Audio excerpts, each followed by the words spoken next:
Régis Ragdoll démarre sa journée en regardant ses mails. À sa grande surprise, il a reçu un mail qu'il se serait envoyé lui-même. Problème, il n'a jamais fait ça. Qu'est-ce qui s'est donc bien passé? Lisons un peu le contenu pour voir. Les hackers connaissent le mot de passe de ton compte, il doit être changé maintenant.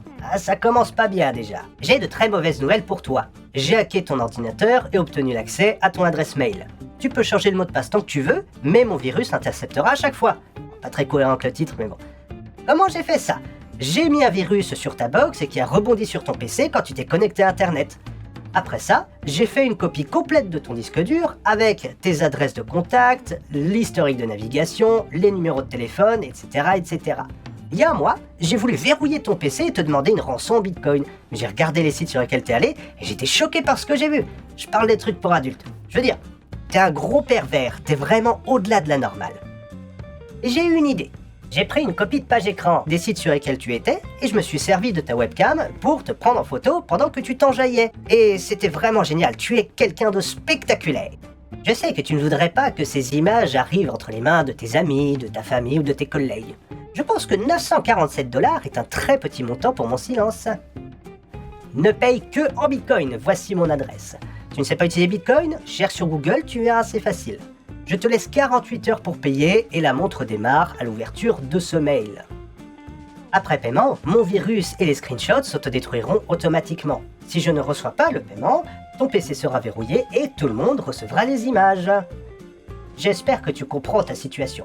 N'essaie pas de te protéger, de détruire mon virus, de récupérer tes données, ceci, cela. PS, tu n'es pas ma seule victime, alors je te garantis que tu seras tranquille après le paiement. Parole d'honneur de hacker. Voilà qui est excessivement inquiétant. Mais plutôt que de céder à la panique comme Régis est en train de faire, essayons d'analyser le contenu de ce mail. Un mail d'escroquerie, c'est avant tout une histoire, un scénario, avec un méchant et une victime. L'avantage, c'est qu'on a le récit sous les yeux. On peut donc vérifier s'il est cohérent. Pour faire ça, on a 3 grandes familles d'éléments. En rouge, on va avoir les coups de pression, qui mettent en avant la gravité de la situation et l'urgence d'agir. En bleu, les éléments techniques, destinés à rendre le tout crédible et à faire croire à la victime que le piège existe et qu'il est parfait. Et enfin, en vert, les éléments dont on peut potentiellement vérifier la véracité. Le reste ne sert à rien du tout, on peut donc le jeter à la poubelle. Pour déterminer si la menace est réelle, il faut étudier la cohérence entre les éléments techniques avec ce qu'on peut potentiellement vérifier pour savoir si le hacker dit des choses au hasard ou s'il a vraiment eu accès à des infos qu'il n'aurait pas dû. Chose capitale, les coups de pression, on les fout aussi à la poubelle. Leur seul effet est de distraire de ce qui est réellement important. En plus, j'ai ça 48 heures pour analyser ce mail. C'est bien plus qu'il n'en faut. Et globalement, le hacker laisse toujours un peu de temps pour agir. Ok, donc le hacker dit qu'il a hacké la box pour rebondir sur l'ordinateur avec un virus qui permet d'en prendre le contrôle. C'est plausible en soi, mais il y a des moyens moins compliqués d'en hacker un ordinateur. La box de Régis est une box standard d'un opérateur très connu. Le hacker aurait donc un moyen de rentrer sur le PC de plein de gens. Si c'est le cas, il y a des chances pour que ça se sache dans peu de temps. En tout cas, avec ça, on n'a pas de preuve que c'est un vrai ou un faux hacker. Dans le PC de Régis, il n'y a pas un disque dur, mais plusieurs. De la même façon, ces contacts ne sont pas en ligne, mais sur un cahier à l'ancienne. Et enfin, pour ce qui est de la webcam, Régis ne s'en sert pas vraiment, à part de temps en temps en appel, et le reste du temps, elle est tout simplement débranchée et rangée. Ensuite, la connexion internet de Régis est particulièrement lente. Oui, ça existe encore en 2019 et on peut vivre avec en étant un geek. Tout ça pour dire, le hacker aura eu besoin de plus d'1 an pour récupérer l'entièreté des données, et Régis n'habite là que depuis quelques mois. C'est donc impossible. Tous ces éléments mis bout à bout nous montrent qu'en fait le hacker n'est jamais allé sur le PC de Régis parce qu'il n'avait aucune idée de comment ça se passait, et que donc en fait on est face à un amas d'excréments de taureaux. En fait c'est pas un hacker, c'est un bluffeur. À moins que il reste encore un espèce de petit minusculo micro-détail à régler. Comment ça se fait que ça soit l'adresse de Régis Ragdoll qui soit écrite comme la source? Certainement, le hacker a bien eu accès au mot de passe de Régis, non? Pour répondre à cette question, il faut savoir comment fonctionnent les mails. Pour envoyer un mail, on se connecte à un serveur de messagerie avec l'adresse et le mot de passe. Ensuite, on l'écrit et on l'envoie. Le serveur génère une enveloppe qui va ensuite transiter sur Internet jusqu'au serveur du destinataire. Là, le destinataire pourra se connecter à sa propre adresse de messagerie et le récupérer. Sur cette enveloppe, on trouve tout un tas de données. L'adresse de l'expéditeur, du destinataire et tout un tas de choses dont on n'a rien à faire mais qui servent quand même. Ces données-là, on les appelle des entêtes. On va regarder ce que ça donne dans le cas précis. Là, on peut voir, il se passe plein de trucs, mais on va se concentrer uniquement sur l'essentiel, à cet endroit-là. On va pouvoir voir pas mal de choses, des noms de serveurs, des adresses IP, ça correspond exactement à ce qu'on peut faire sur une vraie enveloppe, mais pour Internet. Ensuite, on voit Received SPF. Ce sont dans ces deux paragraphes-là qu'on va trouver ce qu'on cherche. SPF, ça veut dire Sender Policy Framework. C'est une norme dont le but est de réduire le spam. En gros, les serveurs de mail vont avoir une liste d'autres serveurs qui ont le droit ou pas de leur envoyer des mails. Ça veut dire qu'en principe, lorsqu'on envoie un mail à une adresse qui est hébergée sur un autre serveur que la nôtre, on doit avoir le champ SPF dans les entêtes. Et si on s'auto-envoie un mail, on ne devrait pas avoir besoin de ce champ, étant donné que le mail ne change jamais de serveur. Ici, il y a du SPF, ça veut dire que le mail ne vient pas de l'adresse de Régis. Mais on va creuser un peu quand même. 2 SPF, ça veut dire que c'est passé par 2 serveurs.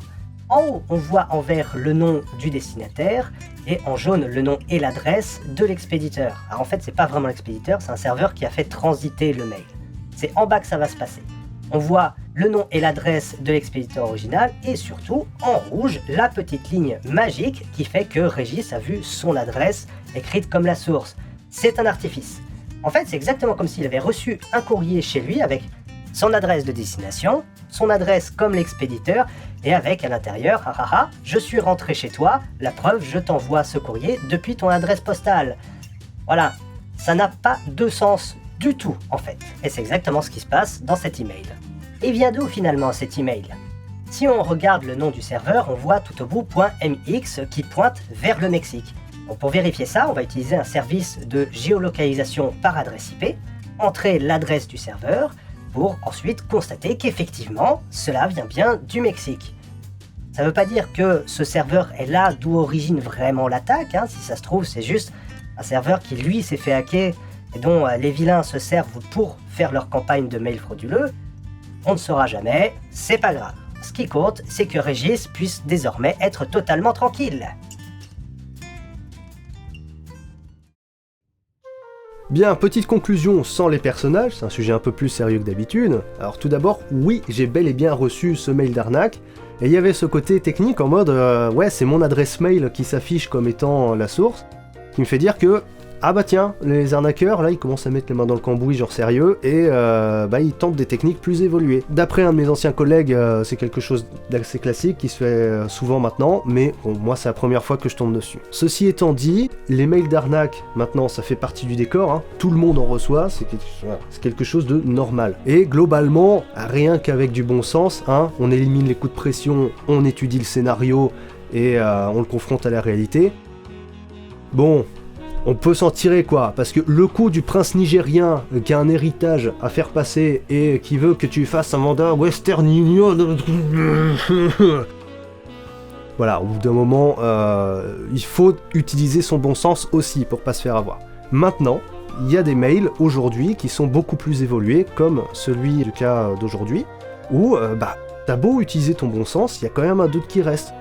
Moi, quand j'ai lu le mail pour la première fois, j'ai lu le coup du disque dur, j'ai lu le coup de la webcam, etc. Je me suis dit, en fait, il est jamais allé sur mon PC. Par contre, est-ce qu'il a eu accès à mon mail? Ce qui aurait pu tout à fait arriver, je me suis déjà fait hacker des comptes par le passé, j'avais des mots de passe un peu faibles, oui, ce genre de choses-là. Et il a fallu que j'aille mettre les mains dans le cambouis pour lever le doute. Et ça, j'ai pu le faire uniquement parce que je sais parler aux ordinateurs, en gros. Donc si c'est pas votre cas, que vous êtes face à un mail d'escroquerie, que vous avez utilisé votre bon sens, que vous avez étudié le scénario, et que vous avez encore un doute à cause d'un truc technique, la meilleure arme pour vous, c'est d'en discuter autour de vous. Il faut pas avoir honte de discuter de ce genre de sujet-là, parce que ça fait partie du décor, c'est quelque chose de normal. Là, je reprends certains de ces mots du rigolo, là, le petit hacker de merde. Il me disait tu sais, les sites pour adultes sur lesquels tu vas, t'es un gros pervers, t'es bien au-delà de la norme, etc., etc. Ça, c'est pour jouer sur la honte. Et il essaie de me faire honte et que je n'en discute pas autour de moi. Or, voilà, c'est exactement ce qu'il faut faire. Sortir de cette cage, en discuter autour de soi, trouver cette personne dans votre entourage qui est un peu plus à l'aise avec les ordinateurs, exposez le problème et puis faites-vous accompagner. Il n'y a pas de honte à ça, il n'y a pas de honte. Le but, c'est de déterminer rapidement si on est face à un vrai hacker ou si on est face juste à un petit rigolo qui tente un coup de bluff. Et si on a moyen de le faire en l'espace de quelques minutes, juste parce qu'on a étudié un scénar, autant le faire. Hein, comme ça on n'a pas peur très longtemps et tout va bien très vite. Bon, par contre, si on est face à un vrai hacker, là j'ai pas de réponse magique malheureusement, hein, j'aimerais bien, mais ça c'est du cas par cas quoi. Vraiment. Maintenant, nous les geeks qui sachons parler aux ordinateurs, il faut pas juger les gens. Il faut pas juger les gens parce qu'en faisant ça, on fait le jeu des bluffeurs, pas des hackers, hein, parce que les vrais hackers ils ont pas besoin de ce genre d'artifice là. Mais voilà, des bluffeurs par mail. Parce que quand on juge les gens, on leur donne une raison de pas venir vers nous pour nous demander de l'aide. Et du coup, on contribue à ce qu'ils s'enferment face à leur mail d'escroquerie. Et ça, c'est quelque chose qui est, à mon sens, est très important. C'est qu'il faut que nous, on soit très ouverts face à ces sujets-là, face à cette problématique-là, des mails d'arnaque, parce que y a plein de gens qui, malgré l'étape du bon sens, n'ont pas réussi à élucider, à éclaircir toutes les étapes du scénario, et restent avec un doute, et voilà, et n'osent pas demander à l'aide, et payent. Et donc il faut accueillir à bras ouverts les gens qui sont en détresse, et les aider quand on le peut.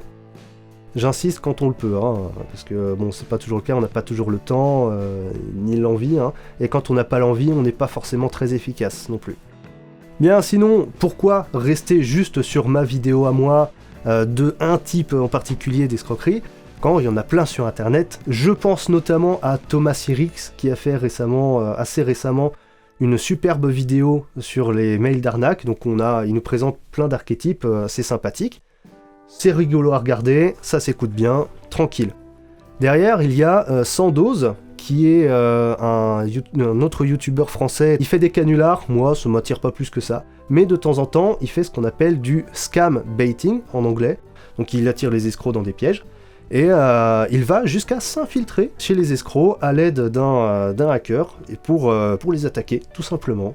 Et ce mec-là, il est puissant, il est vraiment puissant. Je vous invite à aller regarder aussi. Je mets quelques liens en fiche et description. Sinon, en anglais, vous tapez scam baiting si vous parlez anglais et vous allez voir tout un tas de perles.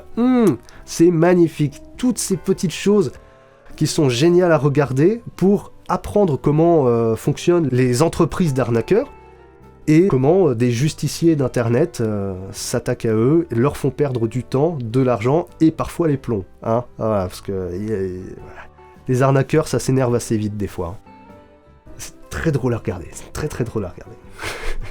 Je vous embête pas plus longtemps, voilà, abonnez-vous, la cloche, tout ça. Partagez quand même, parce que là c'est un sujet qui vaut le coup, je pense. À la revoyance.